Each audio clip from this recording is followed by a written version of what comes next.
এ গল্প বড্ড বেদনাতুর। জীবনভর দায়িত্ব, জ্ঞান চর্চা আর দেশ জাতির মেধামুক্তির স্বপ্ন দেখা মানুষটি আসতে চেয়েছিলেন বাংলা একাডেমির প্রাঙ্গণে। এলেনও, তবে নিজের পায়ে নয়, কফিনবন্দী হয়ে মৃত্যুর কাছে থেমে গেল তার নিরলস মননযাত্রা।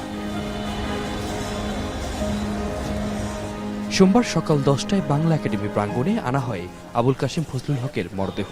যখন বাসায় ফিরতেছিলাম তখন আমরা বলতেছিল যে নয়ন, কালকে কিন্তু বাংলা একাডেমি যাব, অনেকদিন হয়েছে যাওয়া হয় না, অনেকগুলা কাজ জমে আছে, তুমি কিন্তু সকালে তাড়াতাড়ি উপরে আসবা, উপরে এসে আমার রেডি করে নিয়ে যাব।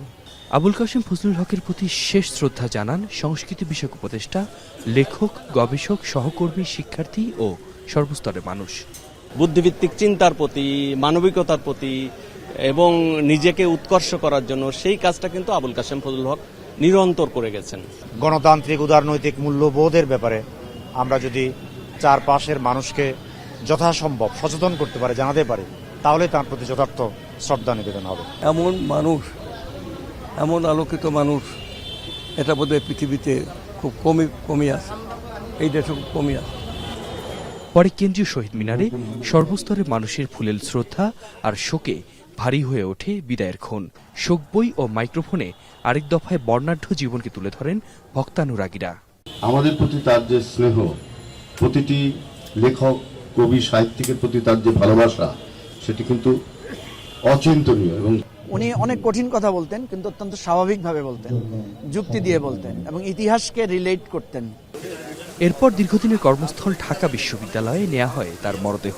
অধ্যাপনার দিনগুলোতে দেশ ও মানুষের মুক্তির নানান পদক্ষেপের কথা উঠে আসে স্মৃতি সম্মাননায়। তিনি দেশ এবং জাতির ভবিষ্যৎ নিয়ে, বাংলাদেশ রাষ্ট্রের ভবিষ্যৎ নিয়ে, বাঙালি জাতীয় সংস্কৃতির ভবিষ্যৎ নিয়ে ভাবতেন।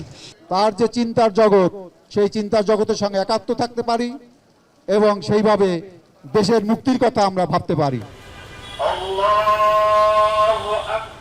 এরপর ঢাকা বিশ্ববিদ্যালয় কেন্দ্রীয় মসজিদে অনুষ্ঠিত হয় তার জানাজা। এর আগে বাংলা একাডেমিতেও অনুষ্ঠিত হয় আরেকটি জানাজা। সারা জীবন মুক্ত বুদ্ধি, জাতীয় চেতনা ও মননশীল সমাজ গঠনের স্বপ্ন দেখা এই আলোকিত মানুষের শেষ ঠিকানা মিরপুর শহীদ বুদ্ধিজীবী কবরস্থান।